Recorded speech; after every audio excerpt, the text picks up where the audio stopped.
Olá pessoal, eu sou o Leandro Graz, gostaria de conversar hoje com vocês sobre esse projeto de lei recentemente aprovado no Congresso, que altera as regras da terceirização em nosso país, bem como dos contratos temporários e outros temas ligados aos direitos trabalhistas. Primeiramente, vamos recordar o que é terceirização. Ela acontece quando uma empresa ou a própria administração pública, ao invés de contratar diretamente funcionários para certas atividades, resolve contratar uma empresa para que esta empresa ceda tais profissionais.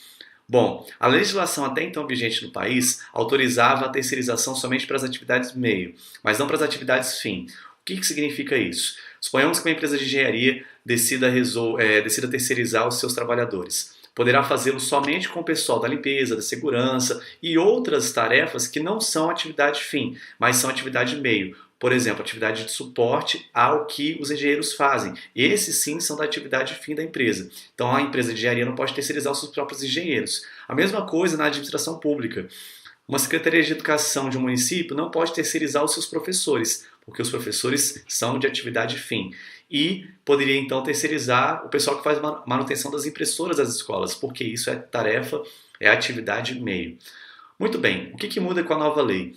Muda que agora todas as atividades de uma empresa ou da própria administração pública podem ser terceirizadas.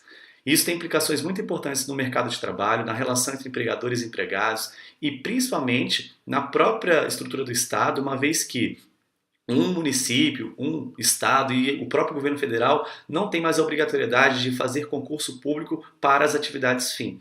Então, tudo pode ser agora terceirizado. Desta forma, a gente potencializa o clientelismo e o nepotismo, o que já acontece em muitas situações, no caso das atividades meio, quando o governador, o prefeito, um secretário ou até mesmo um ministro, na hora de contratar a empresa terceirizada, favorece os seus aliados, favorece aqueles que o apoiam. E isso é muito ruim do ponto de vista da ética pública, do ponto de vista do próprio serviço, da qualidade daquilo que o Estado oferece. Muito bem, essa é uma primeira questão. Não se trata aqui de colocar em lados opostos trabalhadores e empregadores, porque todos, no fim das contas, de uma certa forma, gostariam que a economia realmente melhorasse, que o país se desenvolvesse. A questão aqui é sobre direitos, a questão aqui é sobre a proteção ao trabalho. A questão se relaciona também ao próprio desenvolvimento da economia. Existe um mito de que a terceirização vai gerar mais empregos, de que ela vai favorecer o aquecimento da economia. E que história é essa? Que sustentação, que lógica que está por trás dessa tese, desse mito? Não existe. Na verdade, se você leva em consideração que os terceirizados têm uma média salarial inferior aos contratados diretos, como é que você aquece a economia aumentando o número de terceirizados, se você diminui o potencial de consumo dos trabalhadores? Então essa lógica não se sustenta. A mesma coisa, qual é a relação entre empregabilidade, quantidade de empregos e terceirização? Porque agora vai desburocratizar, vai ficar mais fácil para contratar. Mas e os trabalhadores? E as condições? E a proteção? E os direitos trabalhistas? Essa situação também dos contratos temporários agora podendo ser de um tempo maior, podendo também, de uma certa forma, ser mais flexibilizada.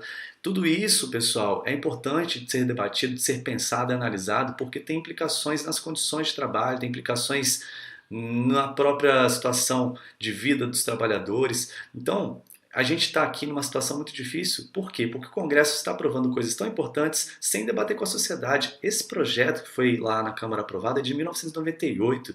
O Rodrigo Maia, presidente da Câmara, havia se comprometido a debater a terceirização antes de aprová-la com várias organizações trabalhistas, sindicais, e não o fez. Passou por cima, descumpriu sua palavra.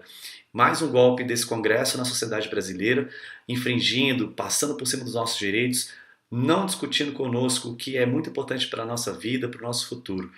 Então fica aí a dica para que a gente se informe, para que a gente acompanhe, porque, de fato, a afronta é diária, a supressão dos nossos direitos é constante e nós estamos em risco. Se nós não nos mobilizarmos, se nós não debatermos, informando as pessoas do que está acontecendo, dos efeitos disso tudo, a situação vai se tornar cada vez mais grave.